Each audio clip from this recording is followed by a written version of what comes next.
நமது லகரம் நேயர்கள் அனைவருக்கும் வணக்கம். மக்கள் மனதிலே என்ன இருக்கிறது என்பதை தெரிந்து கொண்டு செய்தி வெளியிட வேண்டும் என்ற எண்ணத்தில் தான் நாம் இந்த சேனலையே தொடங்கினோம். இப்போ தமிழ்நாட்டு மக்கள் மனதில் என்ன இருக்குது? 2 முறை பாரதிய ஜனதா கட்சி ஆட்சி அதிகாரத்தில் இருந்து விட்டது. 3வது முறையாக இந்த கட்சி ஆட்சிக்கு வரணும்னா 2வது முறையாக அது பாரதிய ஜனதா கட்சி ஆட்சி அதிகாரத்துக்கு வர்றதுக்கான முயற்சியில் போட்டியில் நிற்கும் பொழுது இங்கு முறையான வெற்றி வாய்ப்புகளை இந்த மக்கள் கொடுக்கவில்லை. ஏன்னா முதல் முறையே அவர்கள் மக்கள் பணியை முறையாக செய்யவில்லை. 2வது முறை நம்ம வாய்ப்பு கொடுக்கணுமா வேண்டாமான வாய்ப்பு கொடுக்கல. ஒட்டுமொத்தமாக திராவிட முன்னேற்ற கழகத்திற்கு கொடுத்து விட்டார். தமிழ்நாட்டுடைய மக்களுடைய வீக்னஸ் பாயிண்டே அதுதான். மொத்தமாக ஒரே பக்கம் செம்பிளியாட்டு கூட்டம் மாதிரி சாஞ்சிருவாங்க. அந்த மாதிரி வேலைகளை இந்த நாடாளுமன்ற தேர்தலில் செய்ய வேண்டாம். அதிமுகவுக்கு 5, திமுகவுக்கு 5, இங்கிட்டு பாஜகவுக்கு 5, நாம் தமிழர் கட்சிக்கு 3, மூவேந்தர் முன்னேற்ற கழகத்துக்கா, விடுதலை சிறுத்தை கட்சிக்கா, மதிமுகவுக்கா பிரித்தாளும் நிலவில் பிரித்து வெற்றிகளை கொடுங்கள் அப்படிங்கிறதான் நம்ம தொடர்ந்து சொல்லிட்டு இருக்கோம். இந்த மக்கள் எப்பொழுதுதான் அதை புரிந்து கொள்ள போகிறார்கள் என்று தெரியவில்லை. இருந்தாலும் கூட பாரதிய ஜனதா கட்சி 3வது முறையாக ஆட்சி அதிகாரத்துக்கு வருவதற்கான வாய்ப்புகள் இருக்கிறது. அதற்கான காரணம் என்னன்னா, இந்தியா கூட்டணியில் ஒற்றுமை இல்லை. இந்தியா கூட்டணி இங்கு இந்தியா கூட்டணியாக இல்லை. இது பிளவுண்டு போய் இருக்கிறதுனால இந்தியா கூட்டணி அது உடைந்த கூட்டணியாக இருக்கிறது. இதனை தான் பாரதிய ஜனதா கட்சி சாதகமாக பயன்படுத்திக் கொள்கிறது. மற்றபடி பாரதிய ஜனதா கட்சி பெரிய அளவுக்கு சாதனை செய்தது. வெளிநாடுகளில் இருக்கக்கூடிய தமிழர்கள்லாம் சொல்லுவாங்க, நாங்கள் வெளிநாட்டில் இருக்கும்போது இங்கே மோடியை பற்றி பெருமையாக சொல்கிறாங்க. இங்கே வாங்க, தமிழ்நாட்டுக்குள்ளே வாங்க, இந்தியாவுக்குள்ளே வாங்க, இந்தியாவில் இருக்க பல்வேறு மாநிலங்களை பாருங்கள், வளர்ச்சி எப்படி இருக்குது, மற்ற மாநிலங்களை விட தமிழ்நாடு எப்படி இருக்குது, தமிழ்நாட்டை விட மற்ற மாநிலங்கள் எப்படி இருக்குது, இதெல்லாம் ஒரு ஆய்வு பண்ணுங்க. மீண்டும் வேண்டும் மோடியா என்பதை உட்காந்து பேசுவோம், விவாதம் பண்ணுவோம் அப்படின்னா யாருமே நம்மள்கிட்ட வரல. இருந்தாலும் கூட நம்ம இன்னொரு விஷயத்தை சொல்கிறோம். 3வது முறையாக ஒரு பலமான ஆட்சியாக பாரதிய ஜனதா கட்சி வர வேண்டுமானால் அவங்க பெட்ரோல் டீசல் விலையை குறைச்சிருக்கணும், கச்சத்தீவை மீட்டு கொடுத்துருக்கணும், தமிழ்நாடு முழுவதுமாக இருக்க சுங்கச்சாவடிகளை பாதியை குறைச்சிருக்கணும். இந்தியா முழுக்க இந்த நிலைமை தான். இந்தியா முழுக்க சுங்கச்சாவடிகள் அதிகமாக இருக்கிறது, பெட்ரோல் டீசல் விலை அதிகமாக இருக்கிறது, வறுமை அதிகமாக இருக்கிறது. இவர்கள் செய்கிற சேவைகள் எல்லாம் பெரும் பெரும் பணக்காரர்கள் ஏப்பமிட்டு விளங்கி கொண்டிருக்கிறார்கள். ஏழை எளிய மக்களுக்கு இவர்கள் செய்யக்கூடிய சேவைகள் செய்யவில்லை. அதாவது விவசாயிகளுக்கு பிரதமர் மோடி திட்டத்தில் வருஷத்துக்கு 6000 ரூபா வருது, 3000 ரூபா வருது, 2000 ரூபா வருதுங்கிறாங்க. அது மோடியோட திட்டம்தான். மோடி மூலமாகத்தான் கிடைத்தது என்பதை அண்ணாமலை போன்றவர்கள் கிராமந்தோறும் போய் சொல்லணும். கிராமந்தோறும் அரசியல் செய்யக்கூடிய இடத்துல பாரதிய ஜனதா கட்சியினர் இல்லை.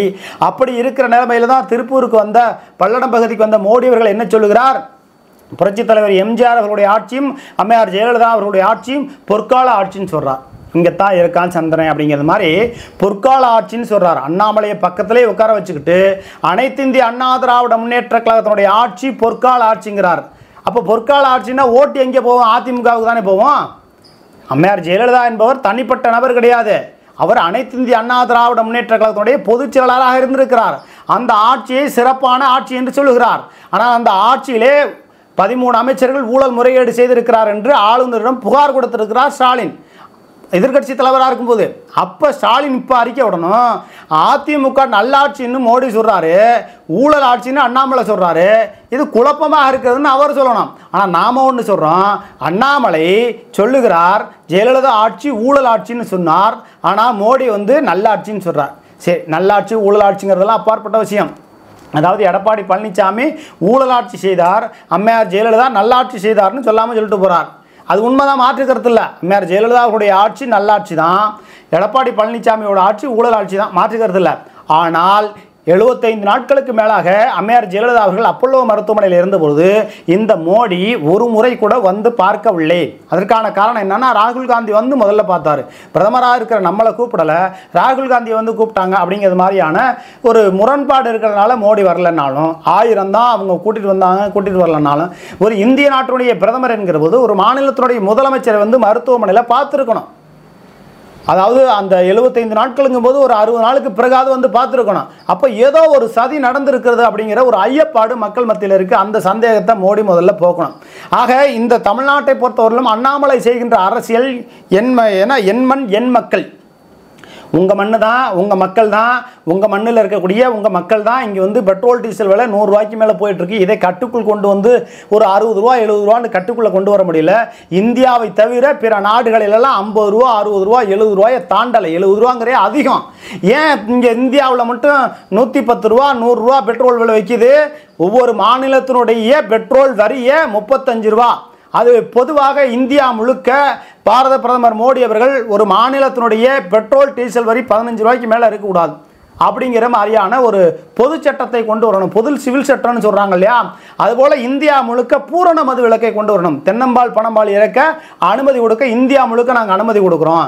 இந்த தென்னம்பால் பணம்பாலுக்குன்னு ஒரு துறை, தனியாக ஒரு துறையை ஒதுக்கி அந்த தென்னம்பால் பணம்பால் வந்து உள் மாநிலத்திற்கும் வெளிநாட்டுக்கும் விற்பனை செய்யக்கூடிய நிலைமையை உருவாக்கி ஏழை எளிய விவசாயிகள் வாழ்வதற்குண்டான அவர்கள் வாழ்வாதாரத்தை பெருக்கிக் கொள்கிற வேலைகளை இந்த மோடி அரசு செய்திருக்கணும். நாங்கள் ஆட்சிக்கு வந்தால் பூரண மது விலக்கை கொண்டு வருவோம், தென்னம்பால் பணம்பால் இறக்க அனுமதி கொடுப்போம்னு அண்ணாமலை சொல்றார். ஒரு காலமாக ஆட்சிக்கு வர முடியாது, அதற்கான வாய்ப்புகள் இல்லை.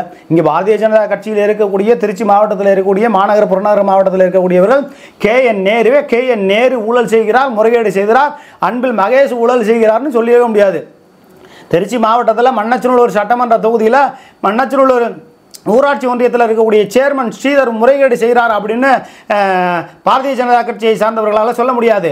இதே திருச்சி மாவட்டத்தில் இருக்கக்கூடிய ஓம் சக்தி கட்டுமான நிறுவனம் அதிமுகவை சார்ந்தவர், அதிமுக கொடி கட்டிட்டு நேரு போய் அடிக்கடி பார்க்கிறாரு.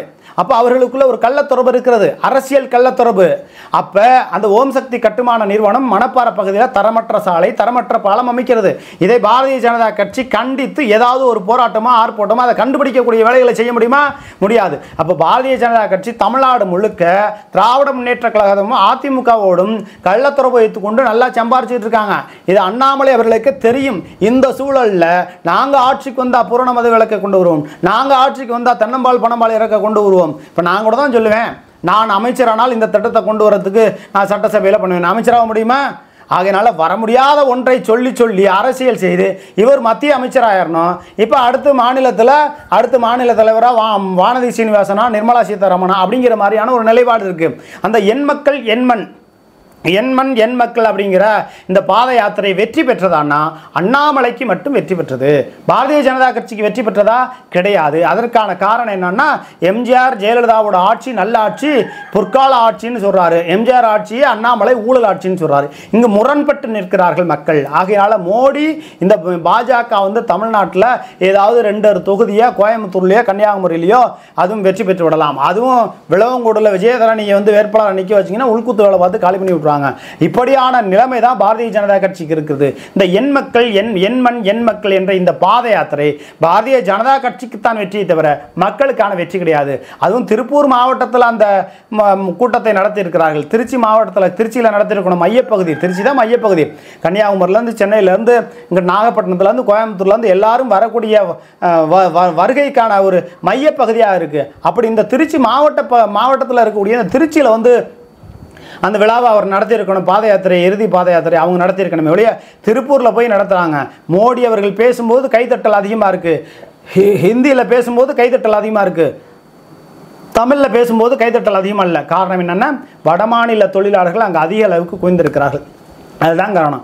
அவங்க வந்து இங்கே ஓட்டு போட போகிறாங்களா, அவன் மாநிலத்தில் போய் ஓட்டு போடணும்னா அவன் நினைப்பான், ஏன் சொந்த ஊரில் தான் நான் ஓட்டு போடணும்னு நினைப்பேன், தவிர நான் சென்னையில் இருந்தாலும் அங்கே எனக்கு ஓட்டு இருந்தாலும் ஓட்டு பண்ணுங்கிற எண்ணம் எனக்கு இருக்காது.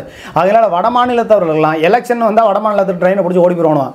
அதனால் பாரதிய ஜனதா கட்சி நினைப்பது பெரிய அளவுக்கு நடக்காது. அப்படி நடக்கணும்னா அவங்க வந்து இன்னும் தேர்தல் நடக்கக்கூடிய இன்னும் சில மாதங்கள் இருக்குது. அதுக்குள்ளே பெட்ரோல் டீசல் விலையை ஒரு 70 ரூபாய்க்குள்ளே கட்டுக்குள்ளே கொண்டு வாங்க. நாங்கள் ஆட்சிக்கு வந்தால் அனைத்து இந்தியா முழுக்க சுங்கச்சாவடிகளை பாதியை குறைச்சிரும்னு சொல்லுங்கள், இந்தியா முழுக்க பூரண மது விலக்கை கொண்டு வருவோம்னு ஒரு உத்தரவாதம் கொடுங்க. அப்படியெல்லாம் உத்தரவாதம் கொடுத்து நீங்கள் ஆட்சி அதிகாரத்துக்கு வந்து நல்லது பண்ணால் உங்களுடைய ஆட்சி நிலைக்கும். இந்த முறை தொங்கு நிலையான ஒரு ஆட்சியவே இந்தியா முழுக்க கொண்டு வர வேண்டும். இந்தியாவில் இருக்க ஒட்டுமொத்த ஊடகங்களுக்கும் ஒரு வேண்டுகோளை வைக்கிறோம். பாரதிய ஜனதா கட்சி மீண்டும் ஆளுமையோடு 400 சீட்டு 350 சீட்டுன்னு வந்துச்சுன்னா அவங்க செய்கிற அராஜகம் அட்டொழியும் அதிகமாகும். அதனால் 200 சில்லற 175 இப்படி கொண்டு வாங்க. தொங்கு நிலையில் கொண்டு வந்து ஆட்சி அதிகாரத்தில் வந்தால் ஒரு மைனாரிட்டி அரசாக இருந்தால் எப்போ நம்ம ஆட்சி கவிழுமோ என்ற ஒரு ஐயப்பாட்டிலேயே மக்களுக்கான நல்லதுகளை செய்வார்கள், மக்களுக்கு எதிராக நடந்து கொள்ள மாட்டார்கள். இதனை புரிந்து கொண்டு இந்தியாவில் உள்ள அனைத்து மாநிலத்தில் இருக்கக்கூடிய ஊடகங்களும் தனி கவனம் கொண்டு பாரதிய ஜனதா கட்சிக்கு பெரும்பான்மையான வெற்றியிலே ஆட்சி அமைவதற்குண்டான வழிவகைகளை செய்துவிட்டால் நிச்சயமாக இந்த இந்திய நாட்டிற்கே ஆபத்து. எந்த ஆட்சியாக இருக்கட்டும் தொங்கு நிலையிலே ஒரு ஆட்சி இருக்க வேண்டும் என்பதைத்தான் சொல்கிறோம். எண் மக்கள் பாத யாத்திரை பாஜகவை தான் வெற்றியை தவிர மக்களுக்கான வெற்றி இது இல்லை அப்படிங்கிறது தான் தமிழ்நாட்டில் இருக்கக்கூடிய மக்களுடைய கருத்தாக இருக்குது. நம்ம ஒரு 7-8 மாவட்டங்களில் மக்கள்கிட்ட கேட்ட கருத்துக்களை நம்ம தெரிவித்து விட்டோம். எண் மக்கள் பாத யாத்திரை பாஜகவுக்கும் அண்ணாமலைக்கும் தான் வெற்றியை தவிர மக்களுக்கான வெற்றி கிடையாது. மக்கள் இந்த இந்த முறை தொங்கு நிலை இந்தியா முழுக்க தமிழ்நாட்டை பொறுத்தவரையும் பாஜகவுக்கு பெரிய அளவுக்கு ஓட்டு போட மாட்டாங்க. அண்ணாமலையினுடைய தனிப்பட்ட செல்வாக்கு அவர் இந்த ஆண்டு காலமாக கடுமையாக பயணித்திருக்கிறார். அவருக்கான ஒரு 2-3% ஓட்டு வங்கி கூடுமே தவிர 10%, 15%, 20% ஓட்டு வர்றதுக்கான வாய்ப்புகள்லாம் இல்லை. அப்படி ஒருவேளை இவருடைய கருத்து கணிப்புப்படி 23% அப்படிலாம் வந்துச்சுன்னா அது EVM மிஷினில் மோசடி அப்படின்னு தான் நம்ம சொல்ல முடியும். ஏன்னா நமக்கு தெரியும் இந்த மண்ணின் மைந்தர்கள் கிராமத்தில் இருக்கிறவங்க. நான்லாம் ஏசியில் குழு அறையில் உட்காந்துருக்கிறவங்க கிடையாது, கிராமத்திலே நம்ம இருந்தவன். ஆகையினால கிராம பகுதியிலிருந்து நகர்ப்புற பகுதியிலேருந்து என்னென்ன நடக்குதுங்கிறது நமக்கு தெரியும். ஆகையினாலே இந்தியா முழுக்க இருக்கக்கூடிய ஊடகங்களுக்கு ஒரு வேண்டுகோளாக வைக்கிறோம், இந்த முறை தொங்கு நிலையிலே ஆட்சி அதிகாரத்திற்கு பாரதிய ஜனதா கட்சி வர வேண்டும். காங்கிரஸ் வரக்கூடாதுன்னு இல்லை, வரக்கூடிய இடத்துக்கு அவங்களோட ஒற்றுமை கிடையாது.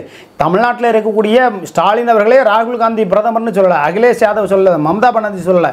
இப்படி தொடர்ந்து எல்லா மாநிலங்களும் இப்படியான நிலைமை இருக்கு. இந்தியா கூட்டணி உடைந்த கூட்டணியாக இருக்கிறது, அது உடைந்த கண்ணாடியாக இருக்கிறது, ஒட்டினாலும் அது நிலைக்காது. அப்படிப்பட்ட நிலையிலே தொங்கு நிலையிலே பாரதிய ஜனதா கட்சி ஆட்சிக்கு வந்தால் இந்தியாவுக்கு நல்லது. இல்லைன்னா பெட்ரோல் டீசல் விலையை 200 ரூபாய்க்கு கொண்டு வந்துடுவாங்க, நம்மளாம் நடுத்தருவில் தான் நிற்கணும். அதனால புரிந்து கொண்டு இந்தியாவில் இருக்கக்கூடிய அனைத்து சமூக ஊடகங்களும் பத்திரிகையாளர்களும் எழுத்தாளர்களும் இதை கவனமாக இந்தியா முழுக்க நீங்கள் இது போன்ற என்னை போன்றில்லை, இதை விட இன்னும் கூடுதலான அழுத்தமான தகவல்களை நீங்கள் பரிமாறிக்கொள்ளுங்கள் என்பதை இந்த செய்தி வாயிலாக தெரிவித்துக் கொள்கிறோம். நன்றி, வணக்கம்.